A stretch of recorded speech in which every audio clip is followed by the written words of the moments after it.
ചെറു പാർട്ടികൾക്കായി വാതിൽ മലക്കെ തുറന്ന ഇടതുമുന്നണി. 2 പതിറ്റാണ്ടായി ഇടതുമുന്നണിയെ പിന്തുണയ്ക്കുന്ന INL ഉൾപ്പെടെ 4 പാർട്ടികൾക്കാണ് മുന്നണിയിൽ അംഗത്വം നൽകിയത്. ആർ ബാലകൃഷ്ണപിള്ളയും ഫ്രാൻസിസ് ജോർജും നയിക്കുന്ന കേരള കോൺഗ്രസുകളും MP വീരേന്ദ്രകുമാറിന്റെ ലോക് താന്ത്രിക് ജനതാദളും ഇനി ഇടതുമുന്നണിയുടെ ഭാഗമാകും. അന്തരിച്ച CMP നേതാവ് KR അരവിന്ദാക്ഷന് ഒപ്പം നിന്നിരുന്നവർ ഫെബ്രുവരിയിൽ CPM-ൽ ലയിക്കും. ശബരിമല വിവാദത്തിന്റെയും ലോക്സഭാ തെരഞ്ഞെടുപ്പിന്റെയും പശ്ചാത്തലത്തിലാണ് ഇടതുമുന്നണിയുടെ ചടുല നീക്കം. കാലങ്ങളായി മുന്നണി പ്രവേശനത്തിന് കാത്തിരുന്ന 4 പാർട്ടികൾക്ക് ഒറ്റയടിക്ക് പ്രവേശനം നൽകുകയായിരുന്നു. സർക്കാരുമായും CPM-ഉമായും NSS കലഹിച്ചു നിൽക്കുന്നതിനിടെയാണ് ആർ ബാലകൃഷ്ണപിള്ളയുടെ കേരള കോൺഗ്രസിന് മുന്നണിയിൽ അംഗത്വം ലഭിക്കുന്നത്. 2 പതിറ്റാണ്ടായി മുന്നണി പ്രവേശനത്തിന് കാത്തിരുന്ന INL-നെയും മുന്നണിയുടെ ഭാഗമാക്കി. KM മാണിയോടും PJ ജോസഫിനോടും കലഹിച്ച് കേരള കോൺഗ്രസ് വിട്ട ഫ്രാൻസിസ് ജോർജിന്റെ ജനാധിപത്യ കേരള കോൺഗ്രസും ഔദ്യോഗികമായി മുന്നണിയുടെ ഭാഗമായി. 4 പാർട്ടികൾ എന്നുള്ള നിലയ്ക്ക് ലോക് താന്ത്രിക് ജനതാദൾ വീരേന്ദ്രകുമാറിന്റെ നേതൃത്വത്തിലുള്ള പാർട്ടി, INL, ജനാധിപത്യ കേരള കോൺഗ്രസ് ബാലകൃഷ്ണപിള്ളയുടെ നേതൃത്വത്തിലുള്ള കേരള കോൺഗ്രസ് B ഇടതുപക്ഷ ജനാധിപത്യ മുന്നണിയിൽ ഉൾക്കൊള്ളിക്കുക എന്നതാണ് തീരുമാനം. 4 പാർട്ടികളിൽ INL-നാണ് ഇടതുമുന്നണിയുമായി ഏറ്റവും കൂടുതൽ കാലത്തെ അടുപ്പമുള്ളത്. മുന്നണിയിൽ എടുത്തില്ലെങ്കിലും ഇടതു പിന്തുണയോടെ INL സ്ഥാനാർത്ഥികൾ നിരവധി തവണ മത്സരിച്ചിരുന്നു. ലോക്സഭാ സീറ്റിന്റെ പേരിൽ ഇടതുമുന്നണിയുമായി തെറ്റി UDF-ൽ പോയ വീരേന്ദ്രകുമാറിന്റെ പാർട്ടി മാസങ്ങൾക്ക് മുൻപാണ് മടങ്ങിവന്നത്. UDF-ന്റെയും കേരള കോൺഗ്രസിന്റെയും സ്ഥാപക അംഗമായ ആർ ബാലകൃഷ്ണപിള്ള കഴിഞ്ഞ നിയമസഭാ തെരഞ്ഞെടുപ്പിന് മുൻപാണ് ഇടതുമുന്നണി സഹകരണം തുടങ്ങിയത്. NDA ബന്ധം വിട്ട CK ജാനുവുമായി സഹകരിക്കാനും മുന്നണി തീരുമാനിച്ചു. KR അരവിന്ദാക്ഷനൊപ്പം ഇടതുമുന്നണിയുമായി സഹകരിച്ചിരുന്ന CMP നേതാക്കൾ ഇനി CPM-ൽ ലയിക്കും. ഫെബ്രുവരിയിലാണ് ലയന സമ്മേളനം. ന്യൂസ് 18 തിരുവനന്തപുരം. ഇടതുമുന്നണിയിൽ പ്രവേശനം ലഭിച്ചതിന്റെ സന്തോഷത്തിലാണ് ചെറു പാർട്ടികൾ. മന്ത്രിയാകാനല്ല മുന്നണി പ്രവേശനമെന്ന് ആർ ബാലകൃഷ്ണപിള്ള പ്രതികരിച്ചപ്പോൾ ഇടതുപക്ഷ രാഷ്ട്രീയത്തിൽ ഉറച്ചുനിന്നതിന്റെ അംഗീകാരമാണെന്നായിരുന്നു INL-ന്റെ പ്രതികരണം. മുന്നണിയുടെ ഭാഗമായത് രാഷ്ട്രീയ നേട്ടമാണെന്നാണ് ലോക് താന്ത്രിക് ജനതാദളും ജനാധിപത്യ കേരള കോൺഗ്രസും പ്രതികരിച്ചത്. ആശയപരമായി യോജിച്ചു പോകാൻ കഴിയുന്ന സംവിധാനത്തിലേക്ക് തിരിച്ചുവരാൻ കഴിഞ്ഞതിൽ സന്തോഷമുണ്ടെന്ന് ലോക് താന്ത്രിക് ജനതാദൾ നേതാവും MP-യുമായ MP വീരേന്ദ്രകുമാർ പ്രതികരിച്ചു. ഉപാധികളോടെയല്ല LDF-ലെത്തിയതെന്നും വടകര സീറ്റടക്കമുള്ള കാര്യങ്ങൾ പിന്നീട് ചർച്ച ചെയ്യുമെന്നും ശ്രേയാംസ് കുമാർ പറഞ്ഞു. ജനതാദൾ എസിൽ ലയിക്കാൻ ആലോചനയില്ല. ഞങ്ങൾ ഇടതുപക്ഷ മുന്നണിയിലേക്ക് LJD-നെ എടുത്തു എന്ന് പറഞ്ഞത് കേട്ടപ്പോൾ സ്ഥാനമാനങ്ങളുടെയൊന്നും പ്രശ്നമല്ല, ആശയപരമായി കൂടുതൽ യോജിച്ച് പ്രവർത്തിക്കാൻ സാധിക്കുന്ന ഒരു സംവിധാനത്തിലേക്ക് തിരിച്ചു വന്ന സന്തോഷമുണ്ട്. ഇപ്പോൾ അങ്ങനെ നീക്കില്ല, ഇപ്പോൾ ഒരു അജണ്ട ഇല്ലാത്ത കാര്യമാണ്.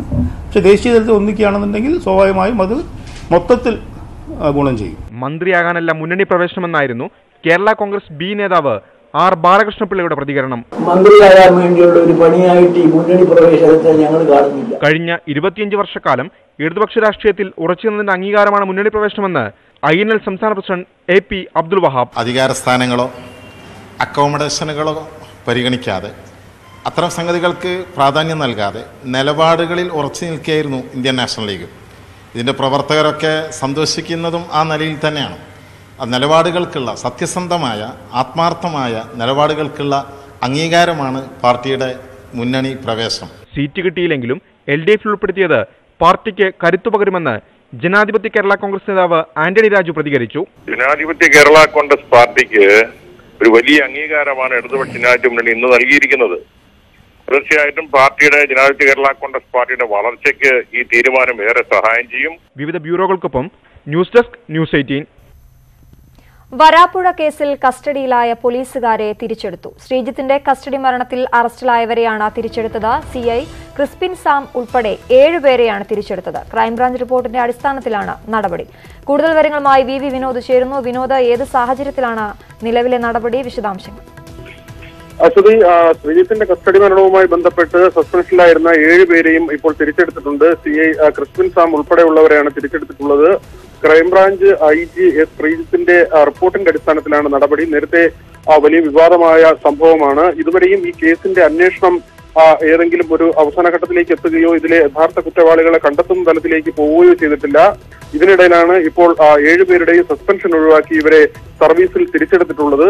നേരത്തെ തന്നെ SP ആയിരുന്ന AB ജോർജിനെ, ആലുവ റൂറൽ SP ആയിരുന്ന AB ജോർജിനെ കുറ്റക്കാരനല്ല എന്ന തരത്തിൽ ക്രൈംബ്രാഞ്ചിന്റെ റിപ്പോർട്ട് പുറത്തു വന്നിരുന്നു.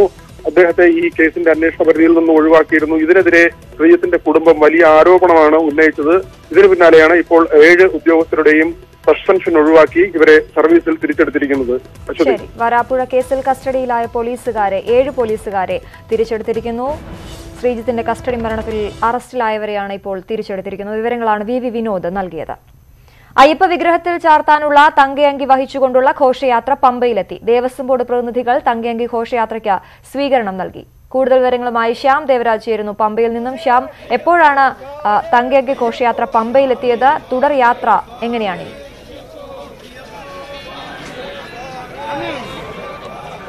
1:40 പമ്പയിലേക്ക് ഈ രഥയാത്ര എത്തിയത്. തങ്കയങ്കിയും വഹിച്ചുകൊണ്ടുള്ള രഥയാത്ര എത്തിയത്. ഇതിപ്പോഴും പമ്പ ഗണപതി ക്ഷേത്രത്തിന്റെ നടയിൽ വെച്ചിരിക്കുകയാണ്, ദർശനത്തിന് വെച്ചിരിക്കുകയാണ്. ഇതിൽ ഭക്തർ ഈ തങ്കയങ്കി കാണാനും വണങ്ങാനും വേണ്ടി എത്തുന്നുണ്ട്. ദർശനം കഴിഞ്ഞ് എത്തുന്നവരും ദർശനത്തിനായി പോകുന്നവരും തങ്കയങ്കിയെ വണങ്ങിയതിനു ശേഷമാണ് പോകുന്നത്. ഇപ്പോൾ നിലവിലത് പമ്പ ഗണപതി ക്ഷേത്രത്തിന്റെ നടയിലാണ് ഈ തങ്കയങ്കി വെച്ചിരിക്കുന്നത്. ഇത് അല്പസമയത്തിനുള്ളിൽ സന്നിധാനത്തേക്ക് കൊണ്ടുപോകും. അയ്യപ്പ സേവാ സംഘത്തിന്റെ പ്രവർത്തകർ ഇവിടെ നിന്നും അയ്യപ്പ സേവാ സംഘത്തിന്റെ പ്രവർത്തകരാണ് ഇത് ഇവിടെ നിന്നും അങ്ങോട്ടേക്ക് കൊണ്ടുപോകുന്നത്, സന്നിധാനത്തേക്ക് കൊണ്ടുപോകുന്നത്. സന്നിധാനത്തേക്ക് പോകുമ്പോൾ പരമ്പരാഗത വഴിയിലൂടെയാണ് കൊണ്ടുപോകുന്നത്. മരക്കൂട്ടത്തെത്തുമ്പോൾ ശരംകുത്തിയിലെത്തുമ്പോൾ ഇത് ദേവസ്വം ബോർഡ് അധികൃതർ, ദേവസ്വം ബോർഡ് സ്പെഷ്യൽ കമ്മീഷണർ അടക്കമുള്ള ആളുകൾ ഈ അയ്യപ്പ സേവാ സംഘത്തിൻ്റെ നിന്നും തങ്കയങ്കി ഏറ്റുവാങ്ങും. ഇതിനുശേഷം നടയിലെത്തി, സോപാനത്തിലെത്തി കൊടിമരത്തിന് താഴെ വെച്ചാണ് തന്ത്രിക്കും മേൽശാന്തിക്കും ഈ തങ്കയങ്കി കൈമാറുന്നത്. 451 പവൻ തൂക്കമുള്ളതാണ്. ശ്രീ ചിത്തിരി തിരുനാൾ നടക്കി വെച്ചതാണ് ഈ തങ്കയങ്കി. അത്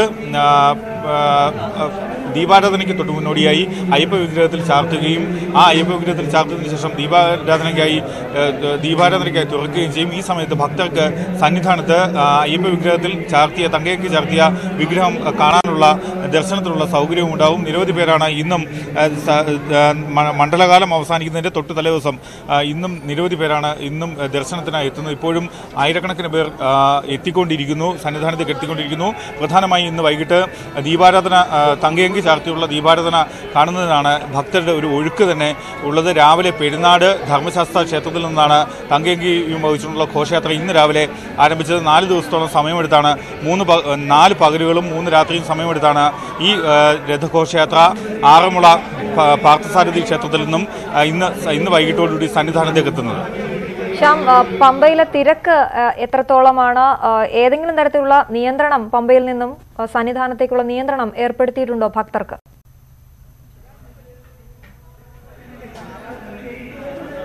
നിലവിൽ ഭക്തരെ വലിയ രീതിയിൽ കടത്തിവിടുന്നില്ല. കാരണം ഇനി തങ്കയങ്കിയും വഹിച്ചുകൊണ്ടുള്ള ഈ യാത്ര പോയതിനു ശേഷമാകും, സന്നിധാനത്തേക്ക് പോയതിനു ശേഷമാകും ഭക്തരെ കടത്തിവിടുക. കാരണം ആ സമയത്ത് മറ്റ് മാർഗതടസ്സങ്ങൾ ഉണ്ടാകാതിരിക്കാൻ വേണ്ടിയാണ് ഇങ്ങനെ ചെയ്യുന്നത്.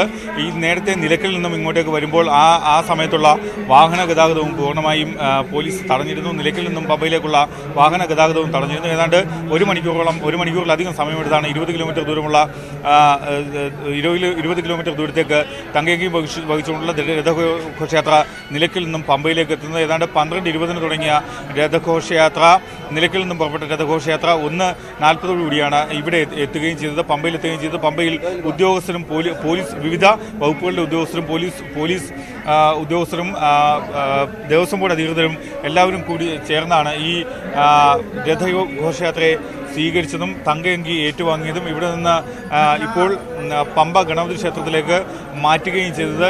ഇവിടെ വെച്ചാണ് ഭക്തർ ഇപ്പോൾ തങ്കയങ്കിയെ വണങ്ങുന്നത്. ഇതിനുശേഷം അല്പസമയത്തിനുള്ളിൽ തന്നെ വൈകിട്ട് ദീപാരാധനയ്ക്ക് മുന്നോടിയായ വിഗ്രഹത്തിൽ ചാർത്താനുള്ള തങ്കയങ്കി അല്പസമയത്തിനുള്ളിൽ തന്നെ ഇവിടുന്ന് യാത്ര പുറപ്പെടും. ശ്യാം, നമുക്കറിയാം നേരത്തേതുപോലെയല്ല, കഴിഞ്ഞ വർഷത്തേതുപോലെയല്ല ഇത്തവണ വലിയ ജനശ്രദ്ധ തന്നെ ശബരിമലയിലേക്ക് ഉണ്ടായിരുന്നു. സ്ത്രീ പ്രവേശനം സംബന്ധിച്ചൊക്കെ വലിയ അക്രമ സംഭവങ്ങൾ, സംഘർഷഭരിതമായ അന്തരീക്ഷമൊക്കെ ഉണ്ടായിരുന്നു. എത്രത്തോളം സുരക്ഷയിലാണ് തങ്കയങ്കി ഘോഷയാത്ര സന്നിധാനത്തേക്ക് എത്തുന്നത്? പോലീസിന്റെ പ്രത്യേക സുരക്ഷാ വാഹനം 24-ന് ഇത് ആറന്മുള പാർത്ഥസാരഥി ക്ഷേത്രത്തിൽ നിന്നും തങ്കയങ്കി രഥഘോഷയാത്ര ആരംഭിക്കുമ്പോൾ തന്നെ പോലീസിന്റെ പ്രത്യേക സുരക്ഷയുണ്ടായിരുന്നു. പൂർണ്ണമായും പോലീസിന്റെ സുരക്ഷയിലും ദേവസ്വം ബോർഡ് അധികൃതരുടെ സാന്നിധ്യത്തിലുമാണ് ഈ രഥഘോഷയാത്ര പമ്പയിലേക്ക് എത്തിച്ചേർന്നത്. കഴിഞ്ഞ 4 ദിവസവും പോലീസിന്റെ പൂർണ്ണമായ സുരക്ഷയുണ്ടായിരുന്നു. കാരണം വർഷങ്ങൾക്ക് മുമ്പ് ശ്രീജിത്തിൽ നിന്നാൽ കാണിക്കയായി സമർപ്പിച്ച 451 പവൻ തൂക്കമുള്ള തങ്കയങ്കിയാണ് ഈ രഥയാത്രയിൽ കൊണ്ടുവരുന്നത്, അയ്യപ്പന്റെ വിഗ്രഹത്തിൽ ചാർത്താനായി കൊണ്ടുവരുന്നത്. അതുകൊണ്ട് തന്നെ അതിന്റെ സുരക്ഷ വളരെ പ്രധാനമാണ്, ആചാരപരമായൊരു കാര്യം കൂടിയാണത്. അതുകൊണ്ട് തന്നെ പോലീസാണ് ഇതിന് പൂർണ്ണമായും സുരക്ഷ നൽകിയത്. പ്രത്യേകിച്ചും കഴിഞ്ഞ ഈ മണ്ഡലകാലത്ത്, പ്രത്യേകിച്ചും ശബരിമല സ്ത്രീ പ്രവേശന വിധിയുടെ പശ്ചാത്തലത്തിൽ സെപ്റ്റംബർ 28 വിധിയുടെ പശ്ചാത്തലത്തിൽ നമുക്കറിയാം, കഴിഞ്ഞ മണ്ഡലകാലത്ത് കഴിഞ്ഞ 39 ദിവസങ്ങളായി അല്ലെങ്കിൽ 40 ദിവസത്തോളമായി സന്നിധാനം പൂർണ്ണമായും പോലീസിന്റെ വലയത്തിലാണ്, CCTV വലയത്തിലാണ്, ഒക്കെയുമാണ്. അതുകൊണ്ട് തന്നെ ഇന്നും ആ സുരക്ഷ തുടരുകയും ചെയ്യുന്നു. നാളെ കൂടി ഈ സുരക്ഷ തുടരും. കാരണം നാളെ വൈകിട്ട് രാത്രി 10 മണിയോടുകൂടിയാണ് ഹരിവരാസനം പാടി നടയടയ്ക്കുന്നത്. സാധാരണ 10:50 ഹരിവരാസനം പാടി നടയടയ്ക്കുന്നത്, 11 മണിയോടുകൂടി നടയടയ്ക്കുന്നത്. പക്ഷേ ഇത്തവണ 1 മണിക്കൂർ നേരത്തെ, ആ പ്രതിദിന ശൈലിയിൽ നിന്ന് മാറി 1 മണിക്കൂർ നേരത്തെ നടയടയ്ക്കുകയും ചെയ്യും. നാളെ മണ്ഡലപൂജ ഉച്ചയ്ക്ക് 12 മണിക്കാണ്. ഇതിനുശേഷം രാത്രിയോടുകൂടി നടയടയ്ക്കും. ഇതോടുകൂടി 41 ദിവസം നീണ്ടു നിൽക്കുന്ന മണ്ഡലകാലത്തിനാണ് സമാപനമാകുന്നത്. ശരി ശ്യാം, അയ്യപ്പ വിഗ്രഹത്തിൽ ചാർത്താനുള്ള തങ്കയങ്കി വഹിച്ചുകൊണ്ടുള്ള ഘോഷയാത്ര പമ്പയിൽ എത്തിയിരിക്കുന്നു. അല്പസമയത്തിനകം തങ്കയങ്കി ഘോഷയാത്ര സന്നിധാനത്തേക്ക് പുറപ്പെടും. വിവരങ്ങളാണ് ശ്യാം ദേവരാജ് പമ്പയിൽ നിന്നും നൽകിയത്. ചരിത്രത്തിലെ ഏറ്റവും സംഘർഷഭരിതമായ തീർത്ഥാടന കാലത്തിന് സമാപനം കുറിച്ച് ശബരിമലയിൽ നാളെ മണ്ഡലപൂജ. തങ്കയങ്കി ഘോഷയാത്ര വൈകിട്ട് സന്നിധാനത്തെത്തും. മുൻവർഷങ്ങളുമായി താരതമ്യം ചെയ്യുമ്പോൾ തീർത്ഥാടകരുടെ എണ്ണത്തിൽ കുറവുണ്ടായിട്ടില്ലെന്ന് Devaswom board president A Padmakumar പറഞ്ഞു. നടവരവിൽ 59 കോടിയുടെ കുറവുണ്ടാവുകയും ചെയ്തു.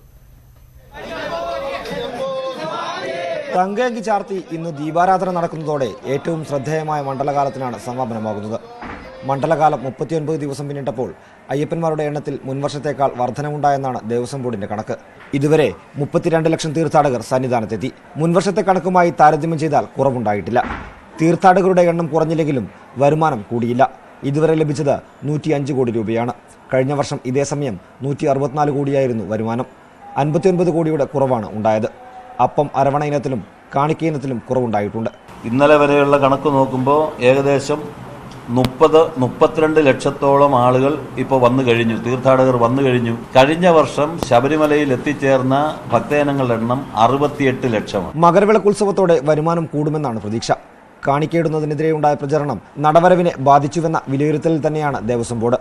ശബരിമല ഹൈക്കോടതി നിരീക്ഷക സമിതിയുടെ പ്രവർത്തനം മികച്ച രീതിയിലാണെന്നും ദേവസ്വം ബോർഡ് പ്രസിഡന്റ് പറഞ്ഞു. ന്യൂസ് 18 സന്നിധാനം. സന്നിധാനത്ത് നിന്നും കൂടുതൽ വിവരങ്ങളുമായി പ്രദീപ് നാരായണൻ ചേരുന്നു. പ്രദീപ്, ഇന്ന് തങ്കയങ്കി ഘോഷയാത്ര സന്നിധാനത്തേക്ക് എത്തുകയാണ്. വൈകിട്ടോടെ അവിടേക്ക് എത്തുമെന്നാണ് അറിയുന്നത്. എത്രത്തോളം തയ്യാറെടുപ്പിലാണ് സന്നിധാനം? എന്തൊക്കെ ഒരുക്കങ്ങളാണ് അവിടെ നടത്തിയിട്ടുള്ളത്?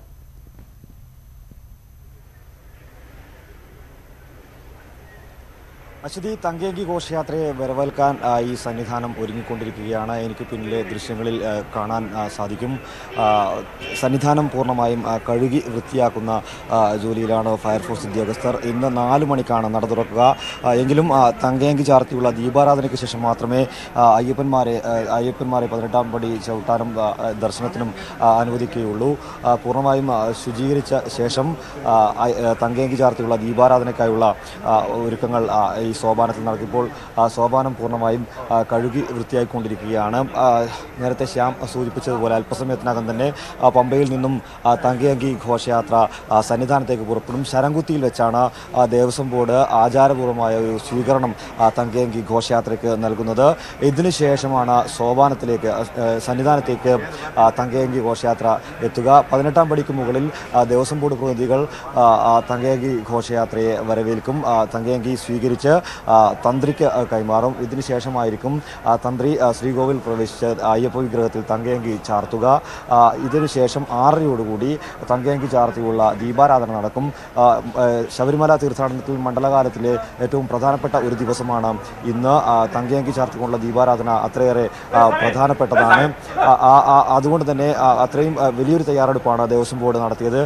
നാളെയാണ് മണ്ഡലപൂജ. നാളെ ഉച്ചയ്ക്ക് 12 മണിക്കാണ് മണ്ഡലപൂജ. നാളെ അതിനുശേഷം നാളെ രാത്രി 10 മണിക്ക് നടയെടുക്കുന്നതോടുകൂടി മണ്ഡലകാല തീർത്ഥാടനത്തിന് പരിസമാപ്തിയാകും. നമുക്കറിയാം 41 ദിവസം നീണ്ട വ്രതാനുഷ്ഠാനങ്ങൾക്കും ശരണമന്ത്രങ്ങൾക്കും ഒടുവിലാണ് ഈ തീർത്ഥാടന കാലം സമാപിക്കുന്നത്.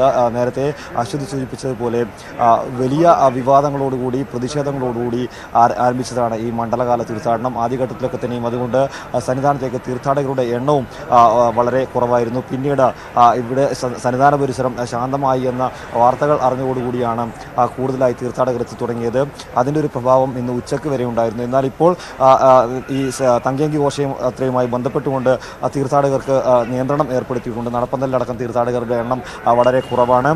പമ്പയിൽ നിന്നും ഈ ഘോഷയാത്ര സന്നിധാനത്തേക്ക് പുറപ്പെടുന്ന ഘട്ടം മുതൽ പമ്പയിൽ തീർത്ഥാടകരെ നിയന്ത്രിക്കും. ഇതിനുശേഷം ശരംകുത്തിയിലെത്തുമ്പോൾ പമ്പയിൽ നിന്ന് തീർത്ഥാടകരെ കടത്തിവിടുമെങ്കിലും ശരംകുത്തിയിൽ നിന്നും സന്നിധാനത്തേക്കുള്ള ഘോഷയാത്രയ്ക്കിടെ ശരംകുത്തിയിൽ വെച്ചും തീർത്ഥാടകരെ നിയന്ത്രിക്കും. അതിനുശേഷം ദീപാരാധനയ്ക്ക് ശേഷം മാത്രമേ എന്തായാലും ഇന്ന് തീർത്ഥാടകർക്ക് അയ്യപ്പ ദർശനം സാധ്യമാവുകയുള്ളൂ. അതും ഏറെ പ്രത്യേകതയുള്ളതാണ്. സാധാരണഗതിയിൽ സർവാഭരണ വിഭൂഷയായി അയ്യപ്പ വിഗ്രഹത്തെ ദർശിക്കാൻ അയ്യപ്പ ഭക്തർക്ക് സാധിക്കില്ല. എന്നാൽ ഇന്ന് തങ്കയങ്കി ചാർത്തിയ അയ്യപ്പനെ ദർശിക്കാൻ സാധിക്കുമെന്നാണ് ഇന്നത്തെ ദർശനത്തിൻ്റെ പ്രത്യേകത. അതിനുവേണ്ടി നിരവധി ഭക്തർ കാത്തിരിക്കുന്നുണ്ട്. അവർ പമ്പയിൽ എത്തിയിട്ടുണ്ട്. പമ്പയിൽ നിന്നും അല്പസമയത്തിനകം അവർ മല കയറും. എന്തായാലും ഇന്നത്തെ ദീപാരാധനയ്ക്ക് വേണ്ടിയുള്ള പൂർണ്ണമായ തയ്യാറെടുപ്പിലാണ് ശബരിമല സന്നിധാനം. ഘോഷയാത്രയുടെ വരുന്ന വഴിയിലൊക്കെ തന്നെയും സുരക്ഷാ സംവിധാനങ്ങളെല്ലാം സജ്ജമാണ്. പോലീസ് അതിനുള്ള ഡിപ്ലോയ്മെൻ്റ് എല്ലാം തയ്യാറാക്കിക്കൊണ്ടിരിക്കുന്നു. എന്തായാലും മറ്റ് യാതൊരുവിധ പ്രശ്നങ്ങളുമില്ലാതെ ആണ് ഇപ്പോൾ ഈ സമയം സന്നിധാന പരിസരം കടന്നുപോയിക്കൊണ്ടിരിക്കുന്നത്. വളരെ ശാന്തമാണ് സന്നിധാനം. ഇപ്പോൾ കൃത്യം 6:30 തന്നെ തങ്കയങ്കി ചാർത്തിയ ദീപാരാധന നടക്കും. അതിനുശേഷം ഇന്ന് രാത്രി പുഷ്പാഭിഷേകമുണ്ട്. ഹരിവരാസനം പാടി 11 മണിക്ക് സ്വാഭാവികം നടക്കും. നാളെ ഉച്ചയ്ക്ക് 12 മണിക്കാണ് മണ്ഡലപൂജ. ഇതിനുശേഷം നാളെ രാത്രി 10 മണിക്ക് നടയടക്കുന്നതോടുകൂടി ഈ മണ്ഡലകാലം പരിസമാപ്തിയിലേക്ക് കടക്കുകയാണ്.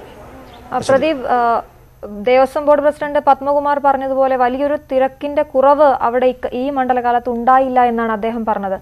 ഇന്നത്തെ ഒരു തിരക്ക് എത്രത്തോളമാണ് ശബരിമലയിൽ?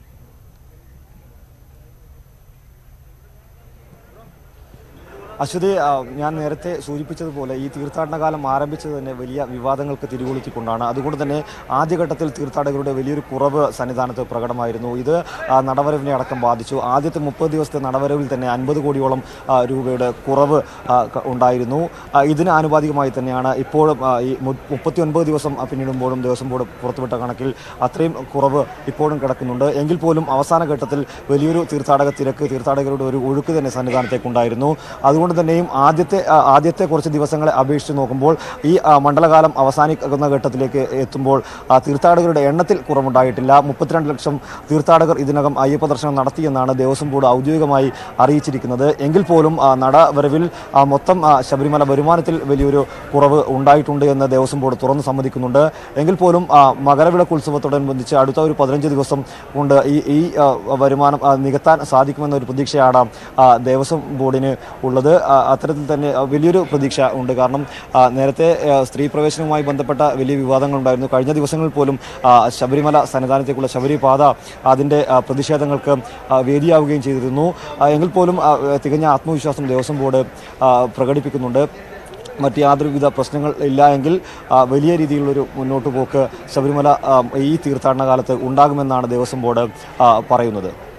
ശരി, സന്നിധാനത്ത് നിന്നും പ്രദീപ് നാരായണനാണ് വിവരങ്ങൾ നൽകിയത്. തങ്കയങ്കി ചാർത്തിയുള്ള ദീപാരാധന ഇന്ന് 6 മണിക്ക് സന്നിധാനത്ത് നടക്കും. ഇപ്പോൾ പമ്പയിലാണ് തങ്കയങ്കി ഘോഷയാത്ര ഉള്ളത്. ശബരിമല കർമ്മസമിതി സംഘടിപ്പിക്കുന്ന അയ്യപ്പ ജ്യോതി ഇന്ന് വൈകിട്ട് സർക്കാരിന്റെ വനിതാ മതിലിന് ബദലായി കാസർഗോഡ് മുതൽ കളിയിക്കാവിള വരെ നടത്തുന്ന പരിപാടിയിൽ പരമാവധി ജനപങ്കാളിത്തം ഉറപ്പാക്കാനാണ് സംഘാടകരുടെ നീക്കം. അയ്യപ്പ ജ്യോതി പരിപാടി ജനാധിപത്യപരമായ പ്രതിഷേധം മാത്രമായാണ് കാണുന്നതെന്ന് CPI സംസ്ഥാന സെക്രട്ടറി കാനം രാജേന്ദ്രൻ പറഞ്ഞു. കാസർഗോഡ് മുതൽ കളിയിക്കാവിള വരെയാണ് അയ്യപ്പ ജ്യോതി തെളിക്കുക. വൈകിട്ട് 6 മുതൽ 7 വരെയാണ് പരിപാടി.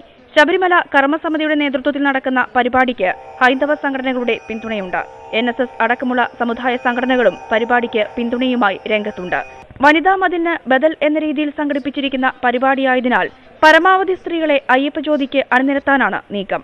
ആചാരാനുഷ്ഠാനങ്ങൾ സംരക്ഷിക്കാൻ ആഗ്രഹിക്കുന്ന എല്ലാവരും അയ്യപ്പ ജ്യോതിയിൽ പങ്കാളികളാകുമെന്നാണ് BJPയുടെ അവകാശവാദം. അതേസമയം അയ്യപ്പ ജ്യോതി പരിപാടി ജനാധിപത്യപരമായ പ്രതിഷേധം മാത്രമായാണ് കാണുന്നത് എന്ന് CPI സംസ്ഥാന സെക്രട്ടറി കാനം രാജേന്ദ്രൻ പ്രതികരിച്ചു.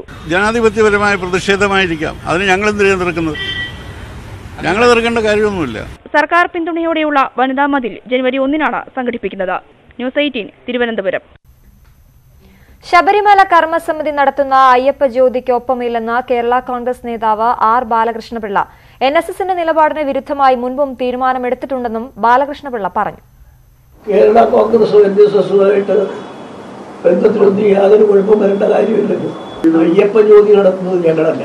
പരിപാടി സ്പോൺസർ ചെയ്യുന്നത് ആരാണെന്നും കൂടെ നോക്കിയാ പരിപാടി സഹായിക്കും. ഇതിപ്പോൾ സ്പോൺസർ ചെയ്യുന്നത് BJP ആണ്, RSSുമാണ്. അതിൽ ഞങ്ങൾക്ക് അവരുമായിട്ട് യാതൊരു ബന്ധവുമില്ല. ഞങ്ങളല്ലാതെ ഇവിടെ കൊടുത്തു. വീണ്ടും വാർത്തകളിലേക്ക്. ഇസ്ലാമിക് സ്റ്റേറ്റ് ഭീകര സംഘത്തിലേക്ക് മലയാളികൾക്ക് വാതിൽ തുറക്കുന്നത് ദമാജ് സലഫിസമാണ് എന്ന വെളിപ്പെടുത്തൽ. മലയാളികളെ IS ക്യാമ്പിൽ എത്തിക്കുന്ന ആളെന്ന് അന്വേഷണ ഏജൻസികൾ കരുതുന്ന അബ്ദുൾ റാഷിദ് അബ്ദുള്ളയുടെ പേരിലുള്ള സന്ദേശത്തിലാണ് ഈ വെളിപ്പെടുത്തൽ. നിരവധി ചെറുപ്പക്കാരെ കേരളത്തിൽ നിന്ന് ISലെത്തിച്ചത് കാസർകോടുകാരനായ അബ്ദുൾ റാഷിദ് അബ്ദുള്ളയാണെന്ന് NIA കണ്ടെത്തിയിരുന്നു. ഇടയ്ക്കിടെ ശബ്ദ സന്ദേശങ്ങളിലൂടെ പ്രതികരിക്കുന്ന അബ്ദുൾ റാഷിദ് അബ്ദുള്ളയുടെ പുതിയ സന്ദേശത്തിൽ ഞെട്ടിക്കുന്ന വെളിപ്പെടുത്തലുകളുണ്ട്. ISലെത്തിയ മലയാളികളെല്ലാം ദമ്മാജ് സലഫികളുടെ ക്ലാസുകളിൽ പങ്കെടുത്തിട്ടുണ്ടെന്ന് സന്ദേശത്തിൽ പറയുന്നു. ഫസ്റ്റ് ചിലപ്പോൾ മടവൂരി ആയിരിക്കും, പിന്നെ KNM ആയിരിക്കും, പിന്നെ മനസ്സിലാവും കുറച്ചും കൂടി സത്യം, അപ്പോൾ വിസ്ഡത്തിലേക്ക് പോകും, പിന്നെ വിസ്ഡത്തിൽ നിന്ന് കുറച്ചും കൂടി സത്യം മനസ്സിലാവുമ്പോൾ ഇതിലേക്ക് പോവാം, ദമ്മാജിലേക്ക് പോകും, പിന്നെ എന്താണ് കുറച്ചും കൂടി അങ്ങനെ സ്റ്റെപ്പായിട്ടാണ് ഇസ്ലാമിക് സ്റ്റേറ്റിലേക്ക് വരിക. ISനെയും റാഷിദിനെയും തള്ളിപ്പറഞ്ഞുള്ള സലഫി നേതാവ് സക്കരിയ സുലാഹിയുടെ പുസ്തകത്തിന് മറുപടിയായാണ് റാഷിദിന്റെ പുതിയ ഓഡിയോ സന്ദേശം. ഇതര മതവിഭാഗങ്ങളുടെ ആചാരങ്ങൾ സ്വീകരിച്ചിരുന്ന സുന്നി സൂഫി വിശ്വാസികൾക്കിടയിൽ മതശുദ്ധീകരണം നടത്തിയത് സലഫികളാണെന്ന് റാഷിദ് അബ്ദുള്ള പറയുന്നു. ജിഹാദിന്റെ ഹദീസുകളും അതേപോലെ ഹിജ്റയുടെ ഹദീസുകളും ഇതൊക്കെ പഠിപ്പിക്കുന്നുണ്ട്. ഹിജ്റ ചെയ്ത് വന്ന ഓരോരാളും പല ക്ലാസ്സുകളിലും അറ്റൻഡ് ചെയ്തിട്ടുണ്ട്. സുന്നി സൂഫി വിശ്വാസികളായിരുന്നുവെങ്കിൽ ഇവർ ഒരിക്കലും ISലേക്ക് എത്തില്ലായിരുന്നുവെന്നും റാഷിദ് അബ്ദുള്ള പറയുന്നു. ഇപ്പോഴും APകളുടെ കൂടെ ആണെങ്കിൽ എന്താണ് റാത്തീബും കുത്തറാത്തീബും അവരുടെ ഡിസ്കോ ഡാൻസ് ഒക്കെ കളിച്ചിട്ട് എന്താണ് നടക്കുന്നുണ്ടാവും, അല്ലാതെ ചിലപ്പം ദൗലത്തുൽ ഇസ്ലാമിൽ വന്നിട്ടുണ്ടാവില്ല. ഇസ്ലാമിക രാജ്യത്തു നിന്നുള്ള 92ാമത്തെ ഓഡിയോ എന്ന് പരിചയപ്പെടുത്തിയാണ് ടെലഗ്രാം വഴി സന്ദേശമെത്തിയത്. മുഹമ്മദ് ഷഹീദ്, ന്യൂസ് 18 കോഴിക്കോട്. ബാങ്ക് ജീവനക്കാരുടെ പണിമുടക്കിനെ തുടർന്ന് സംസ്ഥാനത്തെ ബാങ്കിംഗ് ഇടപാടുകൾ പൂർണ്ണമായും തടസ്സപ്പെട്ടു. ബാങ്കിംഗ് ലയനത്തിനെതിരെയാണ് ബാങ്ക് യൂണിയനുകളുടെ യുണൈറ്റഡ് ഫോറത്തിന്റെ പണിമുടക്ക്. തുടർച്ചയായ ബാങ്കിംഗ് പണിമുടക്കും അവധികളും മൂലം സംസ്ഥാനത്ത് ബാങ്കിംഗ് ഇടപാടുകൾ പൂർണ്ണമായി തടസ്സപ്പെട്ടു. വിജയ ബാങ്കും ദേന ബാങ്കും ബാങ്ക് ഓഫ് ബറോഡയിൽ ലയിപ്പിക്കുന്നതിനെതിരെയാണ് united forum of bank union ഇന്ന് രാജ്യവ്യാപകമായി പണിമുടക്ക് പ്രഖ്യാപിച്ചത്. ജീവനക്കാരുടെ സേവന വേതന വ്യവസ്ഥകൾ കാലാനുസൃതമായി പുതുക്കുന്നില്ലെന്ന് ആരോപിച്ച് all India bank officers confederation കഴിഞ്ഞ വെള്ളിയാഴ്ച പണിമുടക്കിയിരുന്നു. ഇതിനിടയിൽ തിങ്കളാഴ്ച മാത്രമായിരുന്നു ബാങ്കുകൾക്ക് പ്രവൃത്തി ദിവസം. നേരത്തെ നടത്തിയ ലയനങ്ങൾ എല്ലാം പരാജയമായിരുന്നതിനാലാണ് പുതിയ ലയനത്തെ എതിർക്കുന്നതെന്ന് സംഘടനകൾ പറയുന്നു. ഈ ലയനങ്ങൾ കൊണ്ട് ആർക്കും ഗുണമില്ല, അതാണ് അതിന്റെ വസ്തുത എന്ന് SBT ലയനത്തിന് ശേഷം SBI ലയിപ്പിച്ചതിന് ശേഷമുണ്ടായ അനുഭവങ്ങൾ പ്രഖ്യാപിക്കുന്നുണ്ട്. ബ്രാഞ്ച് അടച്ചുപൂട്ടുക, ജീവനക്കാരെ വെട്ടിക്കുറയ്ക്കുക, ഇടപാടുകാരെ അക്കൗണ്ട് ക്ലോസ് ചെയ്യാൻ നിർബന്ധിക്കുക, അത്തരത്തിലുള്ള സമീപനത്തിന് വേണ്ടി രാജ്യത്തെ പൊതുമേഖലാ ബാങ്കുകളുടെ എണ്ണം കുറയ്ക്കുന്നതിന് ഒരു നീതീകരണവുമില്ല. ബാങ്കിംഗ് രംഗത്തെ 9ഓളം സംഘടനകളെ ചേർത്തുകൊണ്ട് യുണൈറ്റഡ് ഫോറം ഓഫ് ബാങ്ക് യൂണിയനാണ് സമരത്തിന് നേതൃത്വം നൽകുന്നത്. പ്രതിഷേധത്തിന്റെ ഭാഗമായി ബാങ്ക് ജീവനക്കാർ ജില്ലാ ആസ്ഥാനങ്ങളിൽ പ്രകടനം നടത്തി. കൊച്ചിയിൽ നടന്ന ധർണ മുൻ MP K. ചന്ദ്രൻപിള്ള ഉദ്ഘാടനം ചെയ്തു. ന്യൂസ് 18 കൊച്ചി. അയോധ്യ കേസിൽ രാഷ്ട്രീയ സമ്മർദ്ദം ശക്തമാക്കി കേന്ദ്ര സർക്കാർ. ശബരിമല കേസ് വേഗത്തിൽ തീർപ്പാക്കാമെങ്കിൽ അയോധ്യ തർക്കത്തിൽ എന്തുകൊണ്ട് വിധി പറയാനാകുന്നില്ലെന്ന് കേന്ദ്ര നിയമമന്ത്രി രവിശങ്കർ പ്രസാദ് ചോദിച്ചു. കേസ് തിടുക്കത്തിൽ തീർപ്പാക്കരുതെന്നാവശ്യപ്പെട്ട് ബാബറി മസ്ജിദ് ആക്ഷൻ കമ്മിറ്റി രംഗത്തെത്തി. വികസനത്തോടൊപ്പം ഹിന്ദുത്വ അജണ്ടയ്ക്കും BJP പ്രാധാന്യം കൽപ്പിക്കണമെന്ന് RSS മുഖപ്രസിദ്ധീകരണമായ ഓർഗനൈസർ ആവശ്യപ്പെട്ടു. അയോധ്യയിൽ രാമക്ഷേത്ര നിർമ്മാണത്തിന് ഓർഡിനൻസ് കൊണ്ടുവരണമെന്ന് RSS ആവശ്യപ്പെടുന്നതിനിടെയാണ് കോടതിക്ക് മേൽ സമ്മർദ്ദം ചെലുത്തിക്കൊണ്ടുള്ള നിയമമന്ത്രിയുടെ പ്രസ്താവന. അയോധ്യ ഹർജികളിൽ കോടതി വേഗത്തിൽ തീർപ്പ് കൽപ്പിക്കണമെന്ന് അഖില ഭാരതീയ അധിവക്ത പരിഷത്ത് സമ്മേളനത്തിൽ മന്ത്രി ആവശ്യപ്പെട്ടു. ശബരിമല കേസിൽ കോടതിക്ക് വേഗത്തിൽ വിധി പറയാമെങ്കിൽ എന്തിന് അയോധ്യ തർക്കം 70 വർഷമായി തീരുമാനമാകാതെ കിടക്കണം? രാമനെയും കൃഷ്ണനെയും അക്ബറിനെയും പറ്റി ഭരണഘടനയിൽ പറയുന്നുണ്ട്. അങ്ങനെ ഒരു പരാമർശം പോലുമില്ലാത്ത ബാബറിനെ എന്തിന് ആരാധിക്കണമെന്നും മന്ത്രി ചോദിച്ചു. അയോധ്യ തർക്കഭൂമിക്ക് സുപ്രീംകോടതി ജനുവരി 4-ാം തീയതി പരിഗണിക്കാനിരിക്കെയാണ് ജഡ്ജിമാരടക്കം പങ്കെടുത്ത ചടങ്ങിലെ മന്ത്രിയുടെ പ്രസ്താവന. കേസ് തിടുക്കത്തിൽ തീർപ്പ് കൽപ്പിക്കരുതെന്നും ക്ഷേത്ര നിർമ്മാണത്തിന് ഓർഡിനൻസ് കൊണ്ടുവന്നാൽ കോടതിയെ സമീപിക്കുമെന്നും ബാബറി മസ്ജിദ് ആക്ഷൻ കമ്മിറ്റി പ്രതികരിച്ചു. അതിനിടെ 3 സംസ്ഥാനങ്ങളിലെ BJP പരാജയത്തിന്റെ പശ്ചാത്തലത്തിൽ BJP ഹിന്ദുത്വത്തിന് പ്രാധാന്യം നൽകണമെന്ന ഉപദേശവുമായി RSS പ്രസിദ്ധീകരണമായ ഓർഗനൈസർ മുഖപ്രസംഗം എഴുതി. മോഡിയും വികസനവും BJPക്ക് വേണ്ടി വോട്ട് പിടിക്കും, എന്നാൽ ഹൃദയങ്ങളെ ചേർത്തുവയ്ക്കുന്ന പശയാണ് ഹിന്ദുത്വം. കോൺഗ്രസിന്റെ മൃദുഹിന്ദുത്വത്തിൽ വോട്ടർമാർ സ്വാധീനിക്കപ്പെടുന്നതിലുള്ള ആശങ്കയും ഓർഗനൈസർ പങ്കുവയ്ക്കുന്നുണ്ട്. ന്യൂസ് 18 ഡൽഹി. ഭിന്നശേഷിക്കാരനായ യുവാവിന്റെ വായിൽ വടി കുത്തിയിറക്കാൻ ശ്രമിച്ച ഉത്തർപ്രദേശിലെ BJP നേതാവ് വിവാദത്തിൽ. സമാജ്വാദി പാർട്ടി നേതാവ് അഖിലേഷ് യാദവിനെ പിന്തുണച്ച് മുദ്രാവാക്യം വിളിച്ചതിനാണ് BJP നേതാവ് മുഹമ്മദ് മിയാൻ വടി കുത്തിയിറക്കാൻ ശ്രമിച്ചത്. ഉത്തർപ്രദേശിലെ സാംബാലിൽ വെച്ച് നടന്ന സംഭവം സമൂഹമാധ്യമങ്ങൾ വഴിയാണ് പുറത്തെത്തിയത്. സംഭവത്തിൽ പോലീസ് കേസെടുത്തു.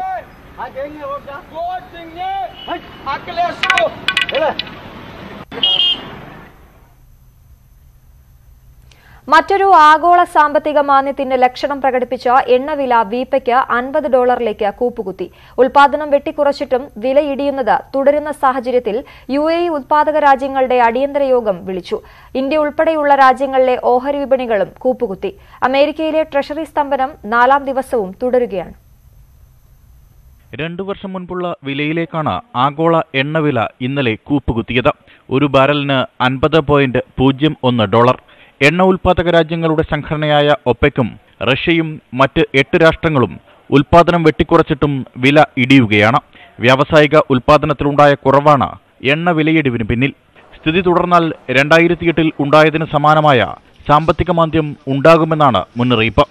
മെക്സിക്കോ അതിർത്തിയിൽ മതിൽ പണിയാൻ US കോൺഗ്രസ് പണം അനുവദിക്കാത്തതിനെ തുടർന്നുണ്ടായ ട്രഷറി സ്തംഭനം തുടരുകയാണ്.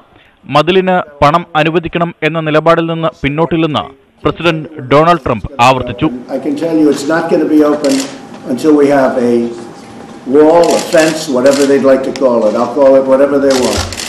അമേരിക്കയ്ക്ക് പിന്നാലെ ഏഷ്യൻ ഓഹരി വിപണികളും ഇതോടെ കൂപ്പുകുത്തി.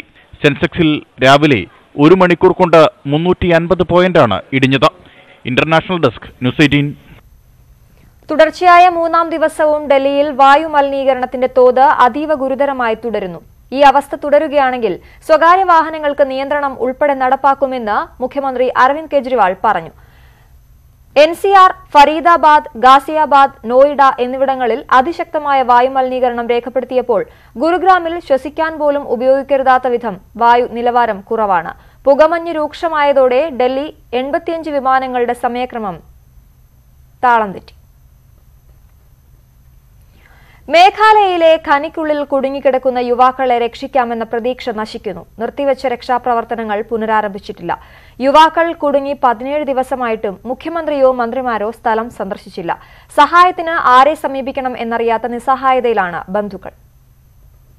ഉറ്റവർ ജീവനോടെ മടങ്ങിവരുമെന്ന പ്രതീക്ഷ അവരിൽ പലർക്കും നശിച്ചിരിക്കുന്നു. പ്രിയപ്പെട്ടവരുടെ ചേതനയേറ്റ ശരീരമെങ്കിലും കണ്ടെടുത്തു തരണം. ഇപ്പോൾ അവരുടെ അപേക്ഷ അതുമാത്രം.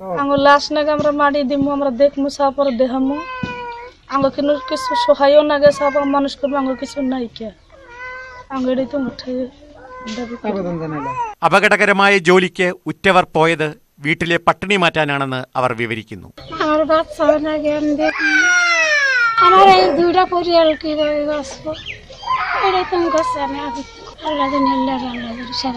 എല്ലാ രക്ഷാപ്രവർത്തനങ്ങളും ഇപ്പോൾ നിർത്തിവെച്ചിരിക്കുകയാണ്. മുഖ്യമന്ത്രിയോ മന്ത്രിമാരോ ആരും ഇത്ര ദിവസമായിട്ടും ഈ അപകടസ്ഥലത്ത് എത്തുക പോലും ചെയ്തിട്ടില്ല. 370 അടി ആഴത്തിൽ 17 ദിവസമായി കുടുങ്ങിക്കിടക്കുന്നവരെ ജീവനോടെ രക്ഷിക്കാനാവുമെന്ന പ്രതീക്ഷ ആർക്കുമില്ല. ഖനിയിൽ നിറഞ്ഞ വെള്ളം പമ്പ് ചെയ്തു മാറ്റാൻ മോട്ടോറുകൾ എത്തിക്കാൻ പോലുമായിട്ടില്ല. ദേശീയ ദുരന്ത നിവാരണ സേനയിലെ ചില അംഗങ്ങളൊഴികെ മറ്റെല്ലാവരും അപകടസ്ഥലം വിട്ടുകഴിഞ്ഞു. News desk news 18.